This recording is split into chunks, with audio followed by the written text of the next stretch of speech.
Hello জিনিয়াসরা, কী অবস্থা সবার? আশা করি সবাই ভালো আছি। আজকে আমরা তো এতদিন অনেক পড়াশোনা করছি। আজকে আসো আমরা একটা ছোট গল্প দিয়ে তোমাদের সাথে কথা বলি। লাইক আমরা পড়তে চাই, পড়তে পারি না, বা আমরা হয়তো তোমরা অনেক চেষ্টা করি, অনেক কাজ করে উঠতে পারি না। তো এরকম একটা আমাদের বাস্তব জীবনের সত্য একটা ঘটনা নিয়ে আমি আজকে আসলে তোমাদের সাথে কথা বলতে আসছি। নাথিং মোর দ্যান জাস্ট একটা গল্প। পড়াশোনা করার দরকার নেই। এত পড়াশোনা করে কী হবে বলো তো? কে কোথায় কী করে ফেলেছে পড়াশোনা করে?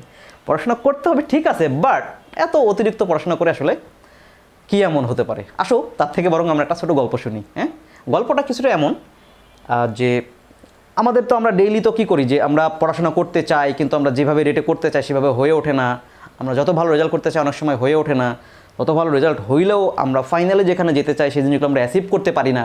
তো এই যে আমরা পারি না, কীভাবে আমরা চাইলে পারি, এই একই রকম সিস্টেমে থেকে অনেক স্টুডেন্ট বা অনেক লোকজন ভালো করতেছে, এইচএসসিতে এ প্লাস পাচ্ছে বা ইন্টারে এ প্লাস পাইতেছে, অ্যাডমিশন টেস্টে ভালো রেজাল্ট করতে পারতেছে। তো আমরা কেন পারি না, অনেকে কেন হয়ে ওঠে না, এটার পেছনে ছোট একটা গল্প বলবো। সো তোমাদের বেশি টাইম নষ্ট করবো না, ইনশাল্লাহ দেখা যাক। আমার কথাটা মনোযোগ শুনলে তোমরা এই কথার শেষে তোমরা তোমাদের অ্যান্সারটা পেয়ে যাবা। ওকে, দেখো একদিন আমি সক্রেটিস নিয়ে কথা বলবো। তোমরা তো নিশ্চয়ই সক্রেটিসের নাম শুনেছো। Who is Socrates? তোমাদের কাছে কোশ্চেন হচ্ছে, সক্রেটিস কে? আমার নানুর নাম সক্রেটিস, ঠিক আছে? না, আমার নানু, তোমার নানু কেউ না। ব্রিটিশদের একজন তোমার হচ্ছে যে দার্শনিক, ওনার নাম সক্রেটিস। উনি পৃথিবীর একজন বিখ্যাত দার্শনিক ছিলেন। তো ওনার জীবন আসলে অনেক বৈচিত্র্যপূর্ণ, বৈচিত্র্যে ভরা। উনি দার্শনিক এবং তাকে বিষ দিয়ে মেরে ফেলা হয়েছে। তারপরে তোমার হচ্ছে গিয়ে ওনার কথা মানুষ শোনে, ইভেন ওই দেশের রাজা পর্যন্ত ওনার কথা শুনতো। পরে রাজাই তাকে বিষ দিয়ে মেরে ফেলেছে। বাট আমি এগুলো কথার দিকে যাচ্ছি না।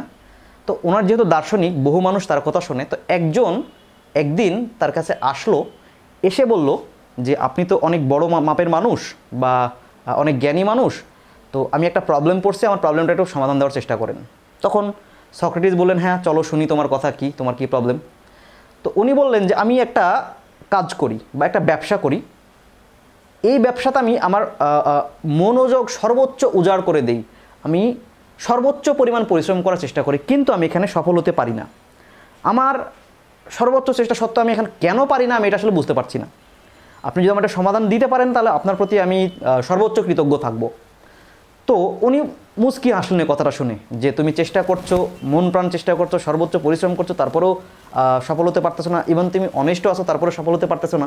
কারণ উনি হেসে কিছুক্ষণ পরে লোকটাকে বললেন, তুমি এই প্রবলেমের সমাধান কি আমার কাছে গল্প শুনতে চাও, নাকি প্র্যাকটিক্যালি দেখতে চাও তোমার প্রবলেমের সমাধানটা কোথায়?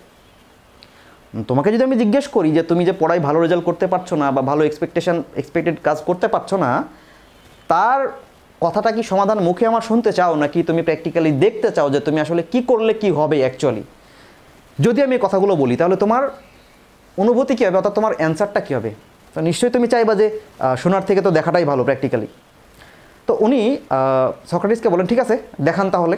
তখন সক্রেটিস হঠাৎ করে লোকটাকে বললেন, আমি এখন তো ব্যস্ত আছি, ব্যস্ত জ্ঞানী লোকরা যেমন হয়, তুমি কাল সকালে একটা নদীর নাম বললেন, যে নদীর ধারে চলে আসো।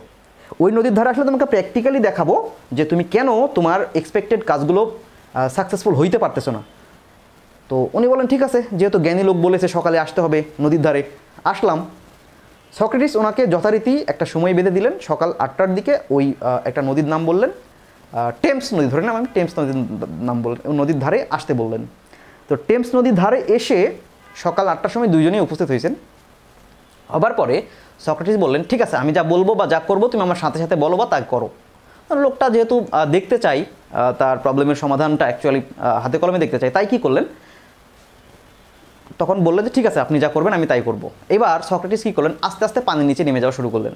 ঠিক আছে, পানির নিচে যাইতে যাইতে প্রথমে এক কোমর পানি, তারপরে এক বুক পানি, তারপরে এক গলা পানিতে নেমে যাওয়ার পরে দেখলেন যে উনি আস্তে আস্তে আরও পানির গভীরের দিকে চলে যাচ্ছেন। তখন যেহেতু কোনো কথা ছাড়াই তার কথা মেনে নিতে হবে, তখন তিনি ওনাকে অনুসরণ করা শুরু করলেন। ব্যক্তিটাও আস্তে আস্তে পানির নিচে নেমে যাওয়া শুরু করলেন। আস্তে আস্তে যখন এক গলা পানির পরে তোমার হচ্ছে যে পানি অনেক অথা পানি হয়ে গেছে, অর্থাৎ পানিটা মাথার উপরে চলে যাচ্ছে, এই সময় হঠাৎ করে সক্রেটিস ওই লোকটাকে ঝাপ করে পানির দিকে চেপে ধরেছেন। ইন দ্য মিন টাইম বলা ভালো যে সক্রেটিস ছিলেন একটু বেশি শক্ত সামর্থ্য বা একটু উঁচু লম্বা টাইপের মানুষ, হ্যাঁ, আমার মতো ছোটোখাটো মানুষ না অ্যাকচুয়ালি, বা তোমার মতো ছোটোখাটো মানুষ না, যাই হোক। আর ওই লোকটা ছিল একটু দুর্বল টাইপের প্রকৃতির মানুষ আর কি, মানে ফিজিক্যালি দুর্বল, মানে শক্তির দিক দিয়ে।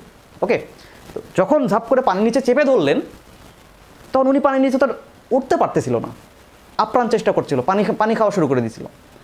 এবার সক্রেটিস অনেকক্ষণ তাকে ধরে আছে, তখন পানির নিচে থাকতে থাকতে ও লোকটা একসময় এমন হয়ে গেছে যে কিছুক্ষণ পরে আর কয়েক সেকেন্ড থাকলে মারা যাবে, এরকম একটা সিচুয়েশন চলে আসছে।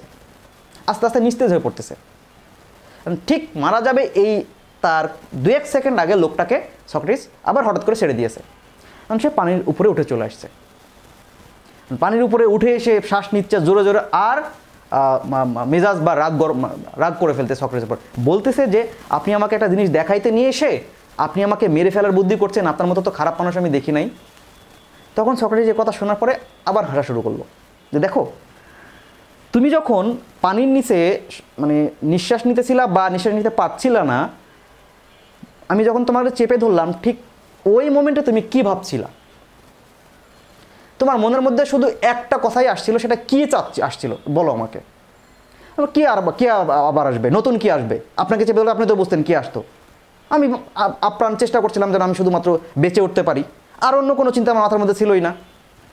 সরি বলতো, ঠিক তো তাই, হ্যাঁ ঠিক। আমি যখন তোমাকে পানির মধ্যে চেপে ধরি, তুমি যখন শেষ নিঃশ্বাস ত্যাগ করবা, ঠিক তার আগের মোমেন্টে তোমার শুধু এটাই মনে হচ্ছিল না যে তুমি কিভাবে বাঁচবা এখান থেকে?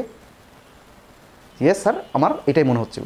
ঠিক আছে, দেখো তুমি চিন্তা করো, তুমি একটা কাজ করছো, সেই কাজে যখন তুমি একটা কাজের মধ্যে থেকে অন্য কাজের দিকে তোমার মনোযোগ যাবে, তখন ওই কাজটা তোমার সর্বোচ্চ ভালো কিভাবে সম্ভব?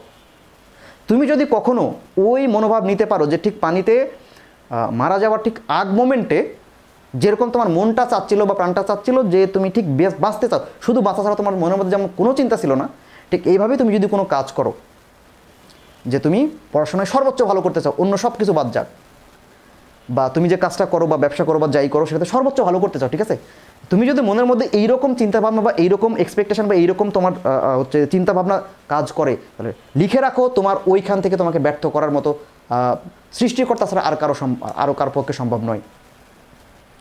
এই কথা শোনার পরে লোকটা তখন স্তব্ধ হয়ে গেছে। ঠিক তো তাই, আমি তো এরকমভাবে কখনোই ভাবি নাই। তখন সক্রেটিস বলল, এই কথা তুমি যদি মেনে চলতে পারো, তুমি যা চাও সেটা হবেই, এবং সেটা যদি সঠিক ওয়েতে হয়, এবং সৃষ্টিকর্তা তোমাকে সবসময় সহায়তা করবেই। এবং এটা কি জানো যে তুমি যখন কোনো একটা জিনিস, ভালো জিনিস মন থেকে চাইবা, ভালো কাজ করার জন্য মন থেকে চাইবা, পুরো পৃথিবী তোমার ওই কাজটা করে দেওয়ার জন্য তোমার পিছনে লেগে যায়। এটা ডাইরেক্টলি হোক ইনডাইরেক্টলি হোক, আমরা বুঝি আর না বুঝি, তোমাকে চাইতে হবে একাগ্র চিত্তে। যদি পারো তাহলে খুব ভালো হবে, না হলে আসলে তুমি আসলে সেটা প্রপার অ্যাকচুয়ালি এক্সিবিট করতে পারো নাই।